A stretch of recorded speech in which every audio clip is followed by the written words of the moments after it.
Hello everybody, welcome to Backbenchers. Today we are going to start new chapter, that is business cycle of economics. So what is business cycle? Business cycle or periodic booms, which means ups, and slumps, which means downfall in economic activity, reflects the upward and downward movement in the economic variable. So in simple words, business cycle is that where economics have upturns and downturns due to different variable affecting the economics. The next is phase or stages of our trade cycles. Slump or depression. First phase we have is depression. So depression is the third form of recession and is characterized by extremely sluggish economic activity. Sluggish means downfall economy. ये phase recession के बाद आता है. During depression, growth rate becomes negative and the level of national income and expenditure declines rapidly. So in depression क्या होता है? Growth rate zero होने लगता है, national income overall गिरने लगता है, and expenditure as well declines. Demand for product and service decreases, price are at the lowest. So जो भी प्रोडक्ट या सर्विस का डिमांड होता है वो कम हो जाता है, प्राइस डिक्रीज हो जाता है, and decline rapidly forcing firms to shut down. कोई छोटे छोटे फर्म्स का इतना बुरा हो जाता है कि वो फर्म्स को शट डाउन करना पड़ता है due to excess losses. Unemployment level increases, unemployment बढ़ जाता है.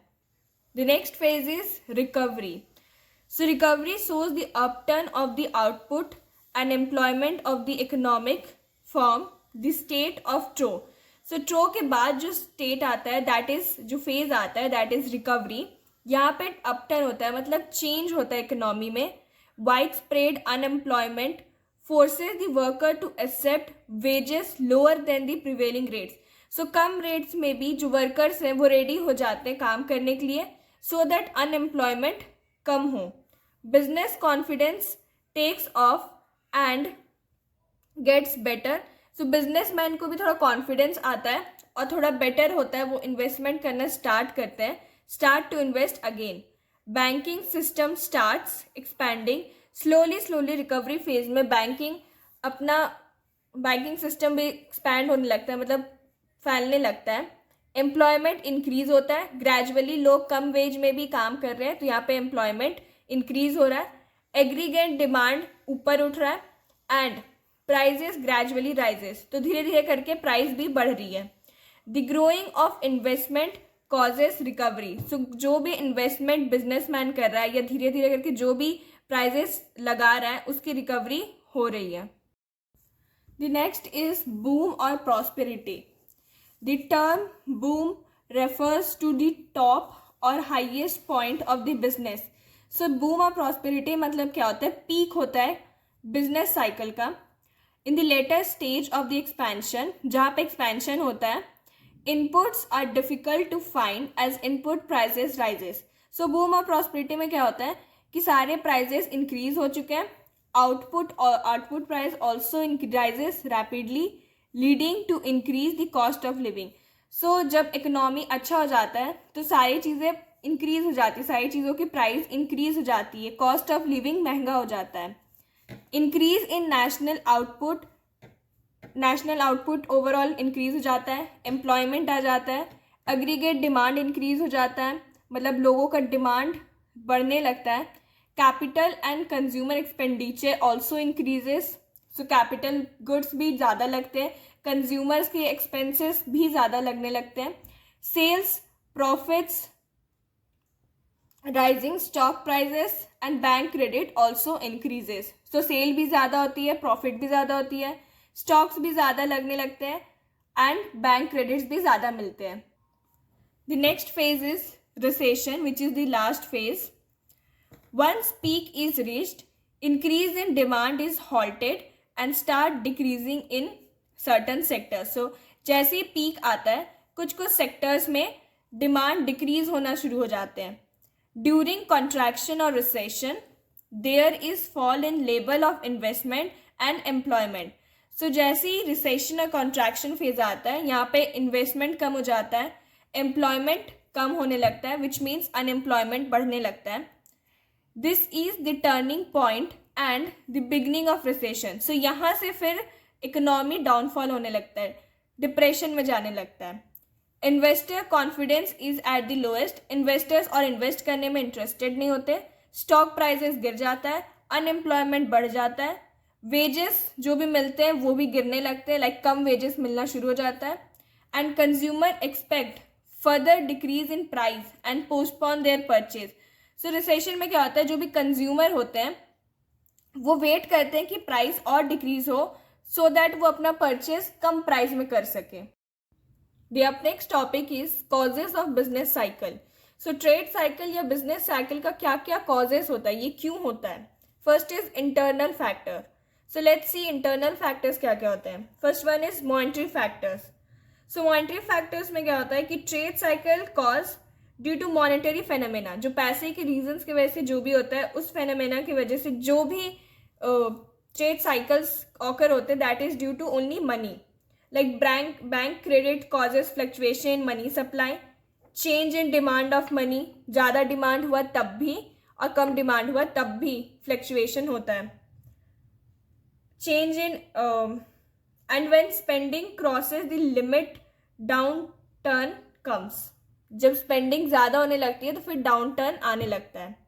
The next is under consumption and over saving. So here क्या होता है, cause of trade cycle is also due to over saving by capitalist class. जो higher class लोग जो over saving करते हैं उसके वजह से भी ट्रेड साइकिल आता है, विच मीन्स हायर क्लास के ऊपर ओवर सेविंग्स की वजह से ट्रेड साइकिल्स जो होती है वो ज़्यादा सेविंग्स के और कंजप्शन की वजह से होती है. एंड अनइक्वल डिस्ट्रीब्यूशन होगा इनकम और वेल्थ का हायर कैपिटलिस्ट सोसाइटी में. Next is business psychology. So according to psychology, यहाँ बिजनेस कम्युनिटी बहुत ओवर सेंसिटिव होती है, ओवर रिएक्ट करती है कोई भी इकोनॉमिक सिचुएशंस में, जिसके वजह से बिजनेसमैन और बिजनेस बिहेवियर की वजह से साइक्लिकल मूवमेंट होता है इकोनॉमिक में और जो बिजनेस साइकिल लेके आता है. Next is innovations. So innovations like introduction of new product, adopting new method of production. These things also causes trade cycle. And the last one is change in the marginal efficiency of capital. So boom and depression की वजह से fluctuation होता है MEC में, which is marginal efficiency of capital, और expect किया जाता है कि profitable investment हो, और MAC important होता है इसके लिए. And the other factor is like external factors भी होते हैं. So factor causing business cycle are those which operates from outside the economic system. जो बाहर का factors जो influence करता है, that is like weather condition, rate and growth of population. ज़्यादा weather condition खराब हुआ तब भी excess growth हो गया या population बढ़ गया, उस टाइम भी trade cycle आते हैं. These are the causes. Oil crisis, civil war and political crisis also causes business cycle. So basically this is something जो बाहर का factor जो होता है, जो जिस पे business community का कोई control नहीं होता है. So business cycle are caused by mixture of both internal and external factors. The next topic is measures to solve the problem. So business cycle को solve करने के लिए दो measures है. पहला है preventive measure and दूसरा is relief measures. So what is preventive measures? Which are designed to prevent the individual concerned from suffering serious losses during recession and contraction phase of cycles. So preventive measures individual के लिए है during recession और contraction phase.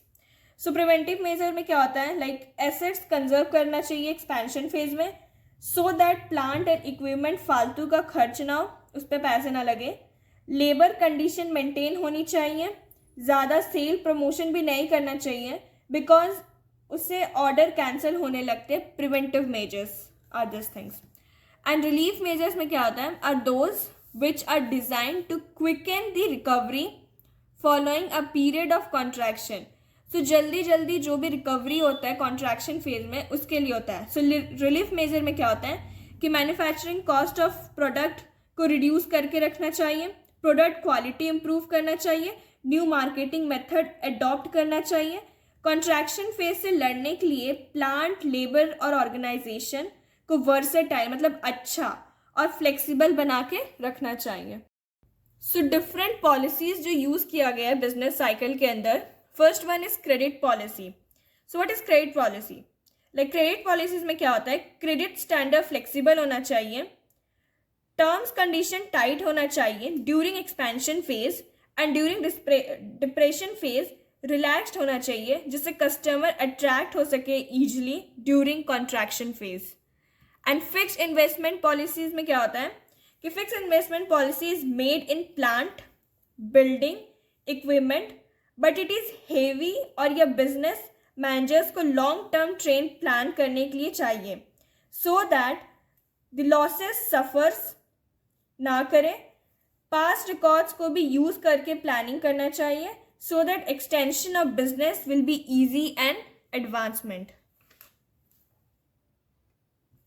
The next is cyclical pricing policy. So here what happens, here change in prices are due to price rigidity, cost change and general price level या फिर stabilize market share की वजह से और else industry demand change की वजह से ये policy लाई गई है. And the last one is cyclical advertising policy. So in this, old products should be improved to attract consumer. Demand ज़्यादा हो इसलिए ज़्यादा एडवर्टाइजिंग करना पड़ता है. प्रमोशन कंटिन्यू रखने के लिए इसे स्टेबलाइज एडवर्टाइजिंग आउटले यूज़ किया जाता है. So with this, we end the chapter business cycle. For more educational video, do like, share, subscribe the channel and keep reading. I'll provide the PDF on my Telegram, so join the channel through Telegram link given in description. Thank you.